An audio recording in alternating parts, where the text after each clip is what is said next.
Very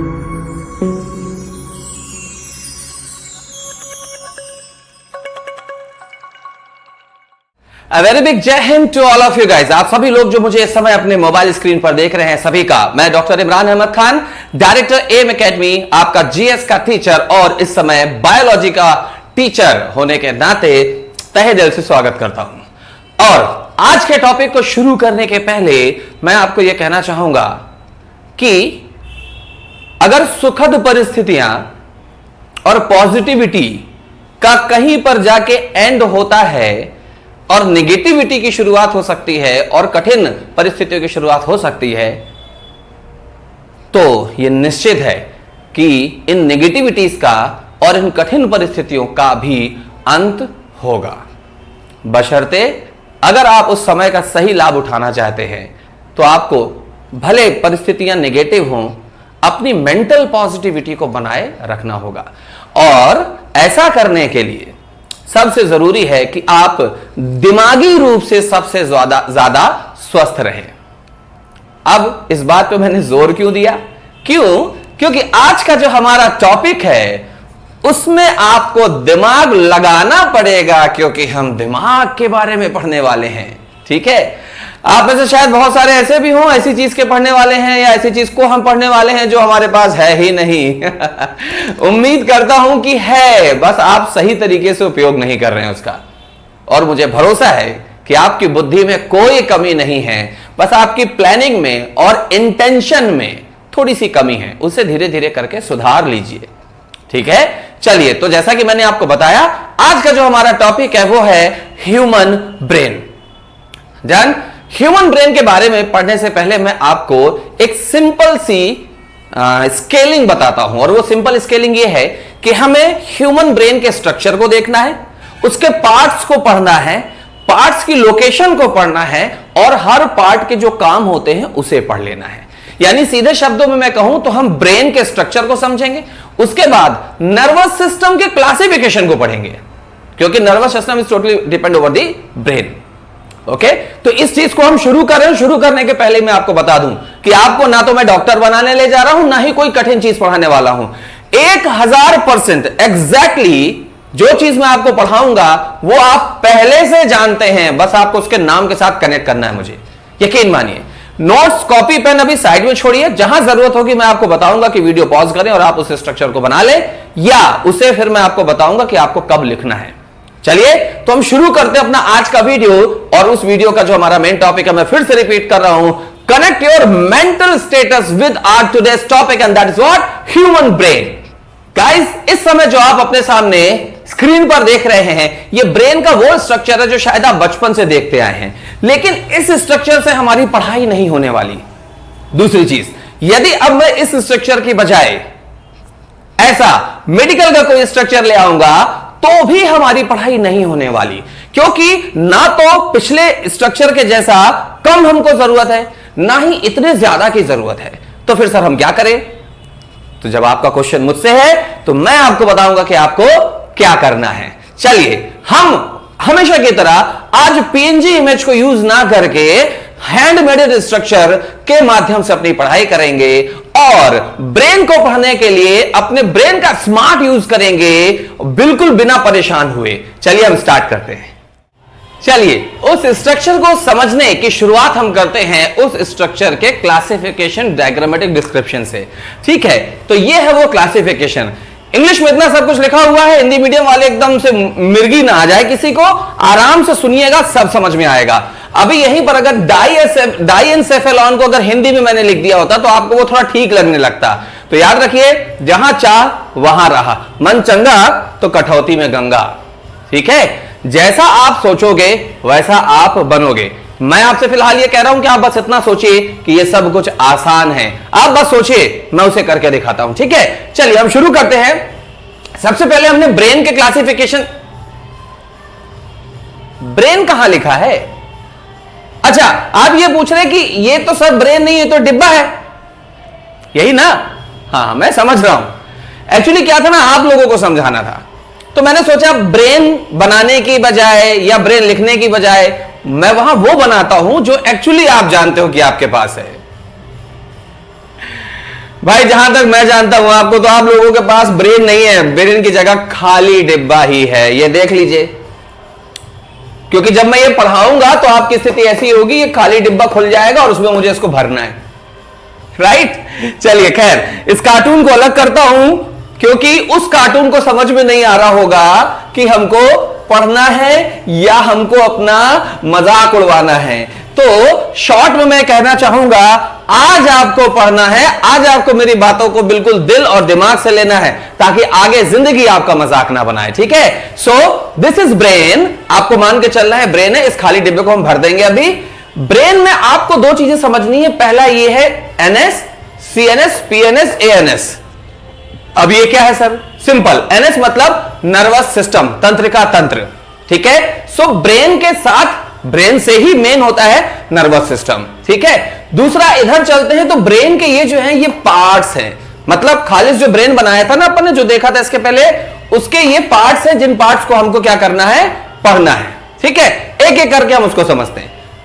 अगर हम बात करेंगे नर्वस सिस्टम की, तो हमारे शरीर में जो तंत्रिका तंत्र है, नर्वस सिस्टम है, वो 3 प्रकार का होता है। पहला सीएनएस, जिसे हम इंग्लिश में कहते हैं सेंट्रल नर्वस सिस्टम, और हिंदी में कहा जाता है केंद्रीय तंत्रिका तंत्र, ठीक है। दूसरा होता है PNS, peripheral nervous system, Hindi में कहते हैं परिधीय तंत्रिका तंत्र। एएनएस यानी ऑटोनॉमस नर्वस सिस्टम, जिसे हिंदी में कहा जाता है स्वायत्त तंत्रिका तंत्र। देखिए नाम से समझ में आ रहा है, सेंट्रल नर्वस यानी कि जो मेन है, पेरिफेरल नर्वस यानी जो हमारे बॉडी के पेरिफेरी, परिधि में है, और यहां पर ऑटोनॉमस नर्वस सिस्टम यानी सेल्फ वर्क करता है, ठीक है।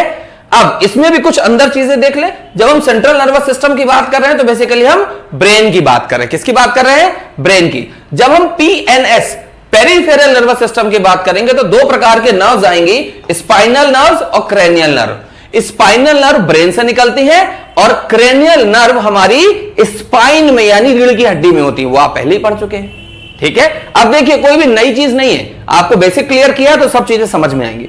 और ऑटोनॉमस नर्वस सिस्टम में हमारे इंटरनल ऑर्गन्स आते हैं, लीवर, हार्ट वगैरह जो भी इंटरनल ऑर्गन है, ठीक है। तो वो क्योंकि वो अपने तरीके से काम करते हैं, उसमें हमारा कोई कंट्रोल होता है क्या? कोई कंट्रोल नहीं होता। तो वो ऑर्गन जो ऑटोनॉमस वर्क करते हैं वो क्या कहलाते हैं? ऑटोनॉमस नर्वस सिस्टम, ठीक है। और इसके बाद पेरिफेरल यानी कि हमारी बॉडी की पेरिफेरी में, वो सब दिखाऊंगा अभी आपको मैं। और सेंट्रल नर्वस सिस्टम मतलब बेसिकली ब्रेन और उसके नर्व्स की बात हो रही है। तो ये नर्वस सिस्टम के 3 डिवीजन हैं, इनको हम आगे पढ़ेंगे अभी। अब आते हैं हम ब्रेन के पार्ट में। ब्रेन के 3 पार्ट होते हैं। अगर आप मुझे देख रहे हैं, मैं ऐसे खड़ा हुआ हूं, तो आपको 3 पार्ट देखेंगे, 1, 2 और 3, ठीक है।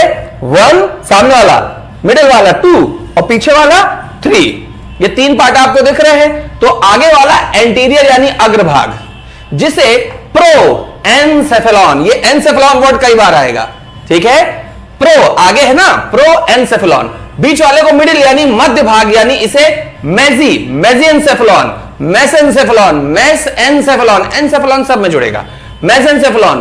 पोस्टीरियर यानी पीछे, पोस्ट पश्च, उसे कहते हैं रोम्बेनसेफेलॉन, रोम्बेनसेफेलॉन। ऊपर वाला प्रो, आगे वाला प्रोएनसेफेलॉन, मेसेनसेफेलॉन, रोम्बेनसेफेलॉन। प्रो, मेज, रोम्बो। प्रो यानी आगे, तो प्रो मतलब आगे हो गया, ठीक है। और मिज यानी middle, M for midge, M for middle. तो जो बच गया रोम्बो, रोम्बेनसेफेलॉन, पोस्टीरियर को कहते हैं। क्लियर हो गई बात? चलिए, जैसे ही आप एंटीरियर पार्ट को देखते हैं, देखिए इमेजिन अभी ज्यादा मत करिए, अभी इसके बाद मैं आपको पूरा का पूरा स्ट्रक्चर दिखाने वाला हूं, सो डोंट वरी। अभी आपके लिए नाम याद करने जरूरी है, ओके, ठीक है।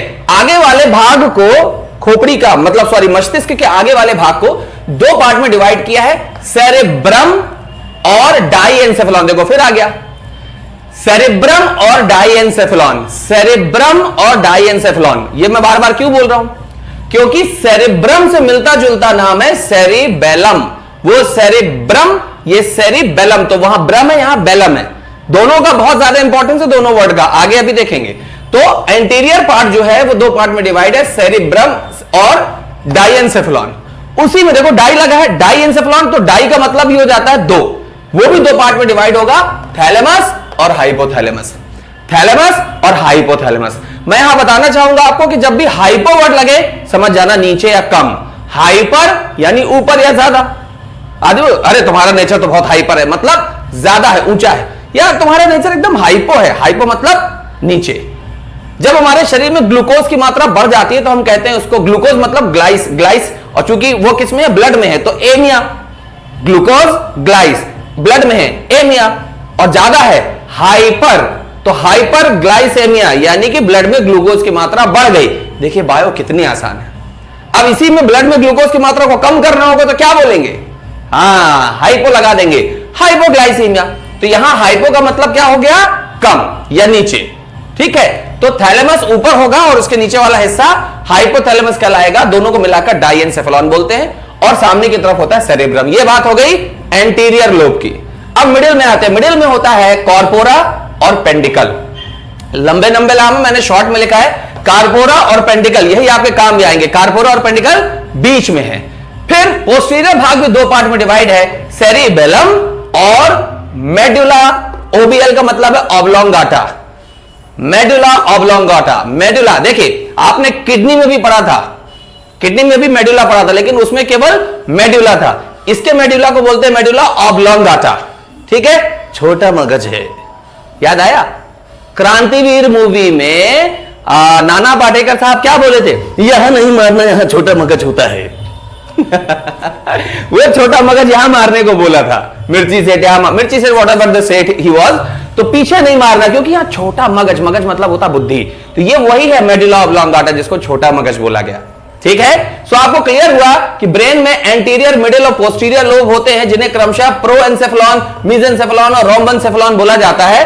और एंटीरियर लोब में सेरिबेलम और डाइएन्सेफेलॉन आता है। डाइएन्सेफेलॉन थैलेमस और हाइपोथैलेमस से डिवाइड होता है। मिडिल में कॉर्पोरा और पेंडिकल आते हैं, और पोस्टीरियर में सेरिबेलम और मेडुला ऑब्लोंगाटा आता है। और यहां नर्वस सिस्टम के बारे में हमने पढ़ा, तीन प्रकार का होता है, सेंट्रल, पेरिफेरल और ऑटोनॉमस नर्वस सिस्टम। सेंट्रल मतलब ब्रेन की बात हो रही है, पेरिफेरल मतलब स्पाइनल और क्रेनियल नर्व्स की बात हो रही है, और ऑटोनॉमस नर्वस सिस्टम मतलब ऑर्गन्स की बात हो रही है। यहां पर मैं आपको साथ ही साथ बताना चाहूंगा, लिखा हुआ नहीं, आप लिख लीजिए, अभी लिख लीजिए, कहीं पर लिख लीजिए। स्पाइनल नर्व्स की कुल संख्या जोड़ी में, पेयर में होती है 12 जोड़ी। स्पाइनल नर्व कितनी, 12 जोड़ी होती है। और क्रेनियल नर्व्स कितनी होती हैं, 31 पेयर। कितने होते हैं, 31 जोड़ी। ठीक है, 31 जोड़ी है, याद रखिएगा। तो स्पाइनल नर्व एग्जाम में आ चुका है, स्पाइनल नर्व 12 पेयर और क्रेनियल नर्व्स 31 पेयर। ठीक है, यहां पर एक फैक्ट है इसलिए मैंने बता दिया। अभी हम इसके बाद, अभी सबसे पहले तो हम ब्रेन का स्ट्रक्चर देखेंगे, इन सारे एरियाज को देखेंगे, फिर इन एरियाज के काम क्या होते हैं हमारे शरीर में, उनके बारे में जानकारी लेंगे कि इन एरियाज में क्या क्या काम होता है हमारे शरीर में, क्या क्या कंट्रोल मेन जो एग्जाम में आते हैं। फिर इसके बाद हमको इन्हीं से कनेक्टेड जानकारी हमको इनके माध्यम से मिल जाएगी। कैसे, बता रहा हूं। आप जब इनको पढ़ेंगे तो ये सब किसका हिस्सा है, ब्रेन का। और ब्रेन की वर्किंग मतलब सेंट्रल नर्वस सिस्टम की वर्किंग, क्योंकि सेंट्रल नर्वस सिस्टम मतलब ब्रेन। ठीक है, इसके बाद जब आप पीएनएस, पेरिफेरल नर्वस सिस्टम की बात करेंगे, तो हमारी बॉडी के पेरिफेरी में, यानी कि स्पाइनल नर्व्स और क्रेनियल नर्व्स कैसे काम करती हैं, तो वो आपके जानने की जरूरत नहीं है। लेकिन रिस्पॉन्सेज क्या होंगे, वही जो हमारी आम जिंदगी में होते हैं। यानी हमारे बॉडी में ऑर्गन्स, जो इंटरनल ऑर्गन है, उनकी वर्किंग के अलावा सारे रिस्पॉन्स जो भी होते हैं वो स्पाइनल नर्व्स और क्रेनियल नर्व्स की वजह से ही आते हैं। ठीक है, और लास्ट में आता है ऑटोनॉमस नर्वस सिस्टम। तो ये ऑटोनॉमस नर्वस सिस्टम भी दो पार्ट में डिवाइड होता है, जिसे हम सिंपैथेटिक और पैरासिम्पैथेटिक बोलते हैं। अनुकंपी, परानुकंपी, सिंपैथेटिक, पैरासिम्पैथेटिक। तो इसमें से एक को मैं आपको बता दूंगा, दूसरे में वो रिवर्स हो जाएगा। ठीक है, तो उसके बारे में हम आगे पढ़ेंगे। अभी सबसे पहले हम देखते हैं कि ह्यूमन ब्रेन में ये स्ट्रक्चर्स की पोजीशन कहां होती है। चलिए गाइस, तो हम देख रहे हैं एक ब्रेन का आर्टिफिशियल स्ट्रक्चर मेड हैंडमेड। ठीक है, सो इस स्ट्रक्चर पे आपको जो चीजें समझनी है उनके लिए सफिशिएंट यहां पर नॉलेज आपको दिया हुआ है। एक एक करके मैं इन चीजों को बताऊंगा। वैसे तो आपको शायद ये चेस बोर्ड के जैसा दिख रहा हो, लेकिन याद रखिएगा चेस बोर्ड खेलने के लिए भी दिमाग लगाना पड़ता है। ठीक है, तो ये चेस के जैसे दिमाग को समझने के लिए आप एक्चुअली दिमाग मत लगाइए, आप बस मेरी बातों को गौर से सुनिए। इसके बाद जब ये खत्म होता है तो इसे आप बना लीजिएगा। ओके, चलिए स्टार्ट करते हैं। सबसे पहले हम ये देख रहे हैं ब्रेन का स्ट्रक्चर। कैसे स्ट्रक्चर, मतलब मैंने आपको बताया था कि अगर यहां से आपको पूरा ब्रेन, जैसे मैं खड़ा हूं, अगर साइड पोर्शन से ब्रेन दिखाया जाए तो हमें ऐसा ब्रेन दिखेगा। और ये ब्रेन का एक हिस्सा है जो ब्रेन से निकलने वाली सारी नर्व्स को स्पाइनल कॉर्ड में जाकर क्या करेगा, कनेक्ट कर देगा, और उन स्पाइन की बोन्स के बीच में जो स्पेस छोटा सा होता है वहां से निकल के ये नर्व्स क्या करेंगी, पूरी बॉडी में फैल जाएंगी। इस वर्ड को ध्यान रखिएगा, चारों तरफ पूरी बॉडी में फैल जाएंगी। क्यों बोल रहा हूं, क्योंकि ब्रेन से निकलने वाली ये जो नर्व्स हैं ये क्या कहलाती हैं, ये कहलाती हैं क्रेनियल नर्व। क्यों, क्योंकि मैंने आपको बताया था ना जब स्केलेटन हम पढ़ रहे थे कि ब्रेन को जो ढकने का काम करता है ऊपर से वो कहलाता है क्रेनियम। तो वो जो नर्व्स वहां से आ रही हैं उसी के नाम से इनका नाम हुआ ब्रेन के नर्व्स क्रेनियल नर्व्स। ओके, और उसके बाद जब वो स्पाइन में आती हैं तो स्पाइन में सबसे पहला हिस्सा ऊपर क्या होता है, cervical spinal, cervical spinal, cervical सबसे ऊपर होता है ना, हमने पढ़ा था 7 होती हैं। तो यहां पर क्या मिलती है हमको, स्पाइनल नर्व्स, स्पाइन की नर्व स्पाइनल, और क्रेनियम के अंदर जो ब्रेन है वहां से आने वाली नर्व क्रेनियल नर्व। मैंने आपको बताया था कि क्रेनियल नर्व कितनी होती हैं, 12 पेयर, और स्पाइनल नर्व कितनी होती हैं, 31 पेयर यानी जोड़ी। ठीक है, तो ये आपको मैंने कनेक्ट किया। अब ब्रेन से आने वाली नर्व मतलब ब्रेन, ब्रेन मतलब सेंट्रल नर्वस सिस्टम, जो मैंने आपको पढ़ाया। ठीक है, उसके बाद जब क्रेनियल नर्व और स्पाइनल नर्व मिल रही हैं तो वो क्या कहलाया, वो कहलाया हमारा पेरिफेरल नर्वस सिस्टम। कैसे, बॉडी की पेरीफेरी में ही तो ये फैलेंगी, बॉडी की पेरीफेरी में ही ये फैलेंगी स्पाइन से निकल के, तो ये क्या बन गई, पेरिफेरल नर्वस सिस्टम। और ये अंदर चली जाएंगी जब हमारे ऑर्गन्स के अंदर, तो प्रत्येक ऑर्गन का जो रिस्पॉन्स है वो कहलाता है ऑटोनॉमस नर्वस सिस्टम, जो 2 पार्ट में डिवाइड है, सिंपैथेटिक पैरासिंपैथेटिक, अनुकंपी परानुकंपी। तो ये मैंने आपको उस स्ट्रक्चर के क्लासिफिकेशन से बता दिया। अब हम आते हैं ऊपर वाले पार्ट में, मतलब जहां हमने देखा था कि ब्रेन के पार्ट्स कितने हैं। हमने उसे पहले 3 पार्ट में डिवाइड किया, एंटीरियर, मिडिल और पोस्टीरियर, एंटीरियर, मिडिल और पोस्टीरियर। तो ये है एंटीरियर 1 2 3, देखिए आगे वाला भाग। ठीक है, मैं ऐसे खड़ा हूं ना तो ऐसा ब्रेन दिख रहा है आपको, ये है बीच वाला मिडिल, और ये है पीछे वाला पोस्टीरियर। हमने पढ़ा था कि एंटीरियर में क्या क्या आएगा, सेरिब्रम, सेरिब्रम, सेरिब्रम, थैलेमस और हाइपोथैलेमस। क्योंकि थैलेमस और हाइपोथैलेमस को, थैलेमस और हाइपोथैलेमस को मिला के हमने क्या बोला था, डायएनसेफेलॉन, डाई मतलब 2। ठीक है, मिडिल वाले पार्ट में हमने पढ़ा था कार्पोरा, हमने क्या पढ़ा था, कार्पोरा, और क्या पढ़ा था, पेंडिकल। लेकिन सर आपने पेंडिकल तो लिखा ही नहीं, तो कॉमन सेंस है बेटा कि आप यहां पर अगर ऐसा कर लो, हो गया पेंडिकल। ठीक है, याद आ गया। तो it is P for pedicel, C for corpora, ये ऊपर है मिडिल वाले पार्ट में, और पीछे आता था सेरिबेलम। अब कई लोगों का दिमाग तो बेल में ही अटक गया होगा, यही है तरीके पढ़ाने के कि कैसे आपको चीजें जल्दी समझ में आती हैं। सेरिबेलम, और पीछे का जो लॉन्ग लटक रहा है medulla oblongata, medulla oblongata, medulla oblongata. मैं बार बार बोल रहा हूं, अच्छे से सुनिए, सर पागल नहीं हो गए हैं, आपको समझा रहे हैं। ठीक है, सो किस तरीके से ब्रेन के पार्ट्स को, उनके डिवीजन को और उनके काम, ओ माय गॉड, ये काम कैसे याद होंगे, 1 मिनट लगेगा आपको सब याद हो जाएंगे। देखिएगा कैसे याद करना, भी गौर करिएगा। तीनों पार्ट पढ़ लिए, तीनों पार्ट के अंदर सब पार्ट भी हमने पढ़ लिए। अब आपको यह ध्यान रखना है कि जब बात थैलेमस की होगी, किसकी होगी, थैलेमस की होगी, तो आपको थैला याद रखना है। अरे याद क्या रखना है, वो तो वैसे ही याद रहेगा, बस दिमाग मत लगाइए। मैंने बोला ब्रेन पढ़ने के लिए ब्रेन यूज मत करिए, बस दिल लगा के सुनते रहिए कानों से, ध्यान से। तो थैलेमस में थैला याद रखना है। ओके, उसके बाद सेरिब्रम, सेरिब्रम, तो ब्रम में भ्रम, भ्रम कंफ्यूजन, भ्रम को याद रखना है, तो सेरिब्रम में भ्रम को याद रखना है। हाइपोथैलेमस का टेंशन मत लीजिए, क्योंकि हाइपो में इंपॉर्टेंट वर्ड क्या है, हाइपो, क्या वर्ड है, हाइपो। इसके बाद कॉर्पोरा, कॉर्पोरा को आपको क्या याद रखना है, कार्य पूरा। ऐसे लगता है ना, कार्पोरा बोलो तो ऐसा लगता है जैसे कार्य पूरा करने की बात हो रही है। सेरिबेलम में तो अब आप समझ गए कि बेल को, घंटे को याद रखना है, बेल को। और मेडुला ऑब्लोंगाटा में लॉन्ग गट, लॉन्ग गट, लॉन्ग वर्ड को याद रखना है, लॉन्ग को, लॉन्ग यानी लंबा।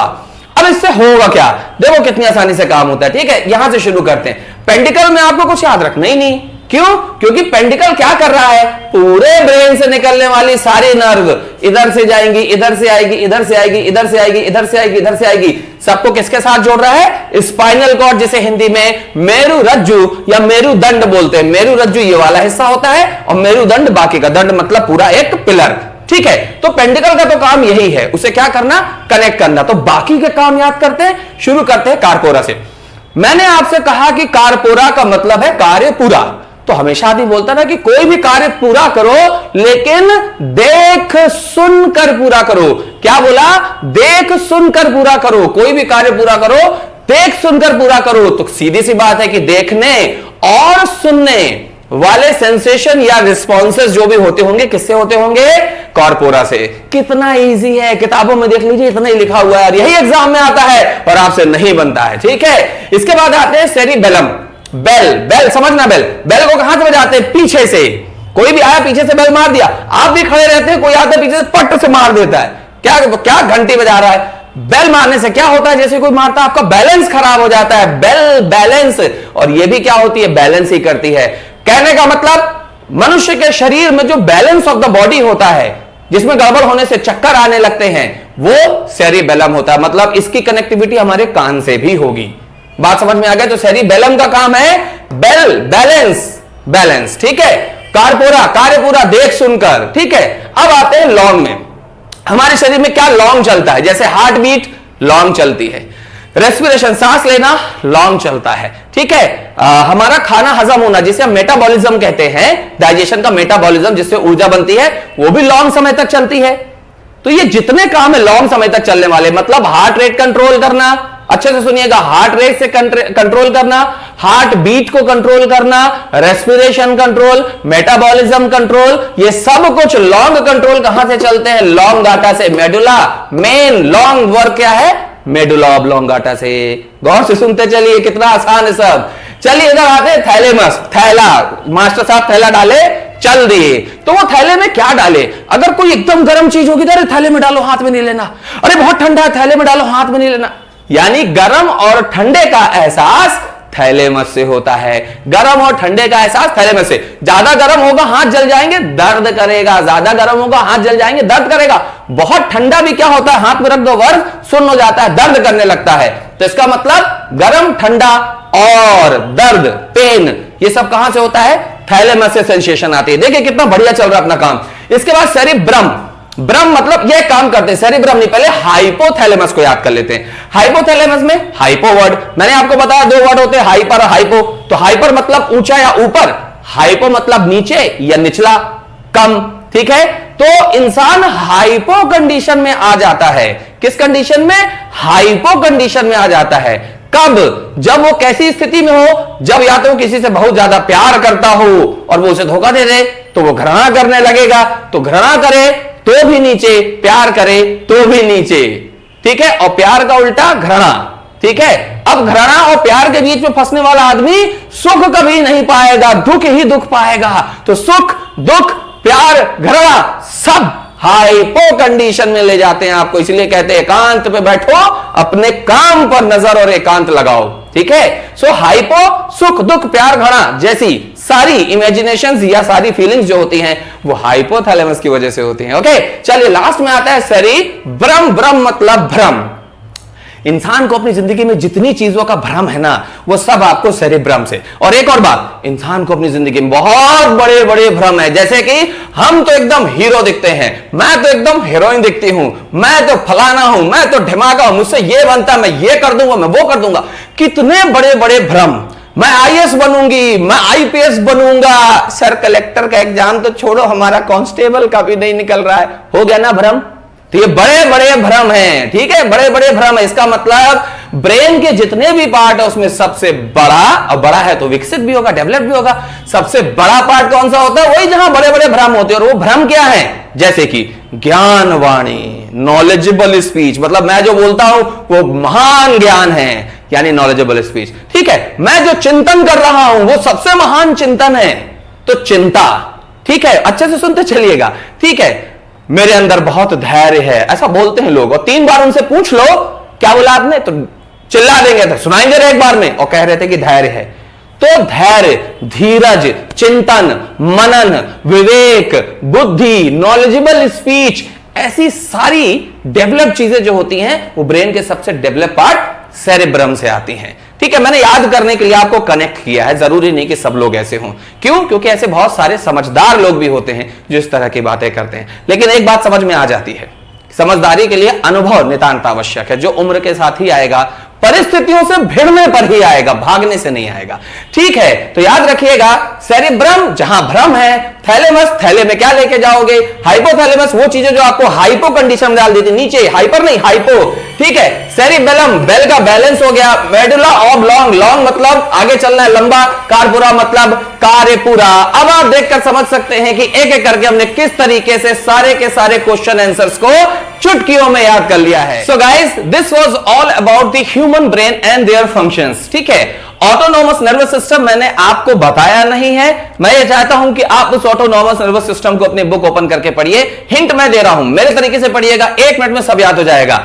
आप सारे सिम्टम्स को पढ़िएगा, सिंपैथेटिक और पैरासिम्पैथेटिक। याद रखिए, सिंपैथेटिक में यानी कि अनुकंपी में जो भी सिम्टम आएंगे वो रिवर्स बैक होंगे, यानी वापस होंगे, और वो सिम्टम कहलाते हैं पैरासिम्पैथेटिक यानी परानुकंपी। कहने का मतलब, किसी वजह से अगर मेरे रोंगटे खड़े हो गए तो ये सिंपैथेटिक था, अब वो वापस भी तो होंगे, ये पैरासिम्पैथेटिक है। और याद रखिए, हार्ट अटैक के समय जो जो सिम्टम आ सकते हैं वो सारे आपको वहां पर मिलेंगे।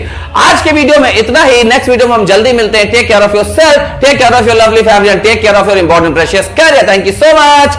जय Hind to all of you.